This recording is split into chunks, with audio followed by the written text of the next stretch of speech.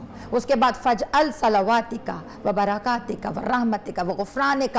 اس کے بعد نبی نے دعا کی کہ اے پروردگار دیکھ لے یہ ہیں میرے اہل بیت. اب یہ دعا کر رہے ہیں, اللہم کا جہاں پہ لفظ آ جائے وہاں دعا ہے, تو دعا نبی کی ہو اور خدا رد کر دے, ہو نہیں سکتا. ممکن نہیں. کہ اے میرے اللہ یہ میرے اہل بیت ہیں, آج سے تو یہ بات برابر کروا دے کہ جس نے ان سے محبت کی انہوں نے مجھ سے محبت کی. اس کے بعد رسول نے عجیب انداز میں جملے میں پتہ کیا کہا کہ اے میرے پالنے والے ان سے ہر رجس کو دور رکھ اور ایسا دور رکھ, ایسا پاک رکھ کہ جیسا کہ پاک رکھنے کا حق ہے. ابھی یہ آیت نہیں ہے, ابھی یہ رسول اللہ کی زبان لسان کے جملے ہیں, اور یہ وہ جملے ہیں کہ جو جس کے اوپر مہر اللہ لگاتا کہ میرا نبی کلام نہیں کرتا جب تک اس پہ وحی الہیہ نہ اتر. اب جب اتر گئی تو اللہ کو نبی کی یہ دعا, نبی کا یہ انداز, نبی کی یہ محبت, نبی کی یہ مودت اتنی پسند آئی کہ خدا نے سورہ احزاب کی آیت 33 کو اس کا صحرا بنا دیا. یاد رکھیے سورہ احزاب کی آیت 33 نمبر 33, اور یہ یاد رکھیے گا کہ آیت 31 32 and 33 جب آپ 31 اور 32 کو پڑھتے ہیں تو 31 اور 32 کے اندر ازواج مطہرات کا تذکرہ ہے. بے شک مطلب اکثر جو ہے ہمیں تھوڑا سا کنفیوژن یہ ہوتا ہے کہ آیا کہ آیت نمبر 33 میں بھی وہ شامل ہیں یا نہیں ہیں. تو جب ہم یہاں پر آتے ہیں تو پہلی 2 آیتوں میں ازواج مطہرات کا تذکرہ ہے کہ جس میں اللہ کا رسول قرینے سکھا رہا ہے, بتا رہا, اللہ کو بتا رہا کہ اے میرے حبیب اپنی ازواج سے کہیے اپنے سنگھار کو لوگوں پر ظاہر نہ کریں, اپنے لہجے کو نرم نہ کریں, اور لوگوں کو بتائیں کہ یہ لوگوں کی ماں ہیں. اور اس کے بعد نیچے ایک دم سے بریک آ گئی ہے تو اس لیے ہمیں یہ بات آگے کرنی ہے. صرف اگر اس بریک کے اندر چند لوگوں کا یہ ابہام دور ہو گیا تو یاد رکھیے سورہ احزاب آیت نمبر 33. اور ابھی میرے بھائی نے کہا کہ جب یہ واقعہ ہو رہا تھا چادر تطہیر کے نیچے یہ 5 لوگ موجود تھے تو حضرت ام سلمہ کا دل تڑپا اور کہا حضور کیا میں بھی آ جاؤں, کیا میں بھی یہ مرتبہ پاؤں. انہوں نے کہا ام سلمہ تمہارا اپنا مقام معتبر و معزز ہے, لیکن چادر تطہیر کے اندر 5 تن پاک یہی ہیں. خواتین حضرات ہمارے ساتھ رہیے. آج ایک ہی مقصد ہے کہ حب علی کے اندر آپ کو میں نے غرق کر کے اٹھنا ہے تاکہ آپ منافقین میں نہیں محبان میں شامل ہوں.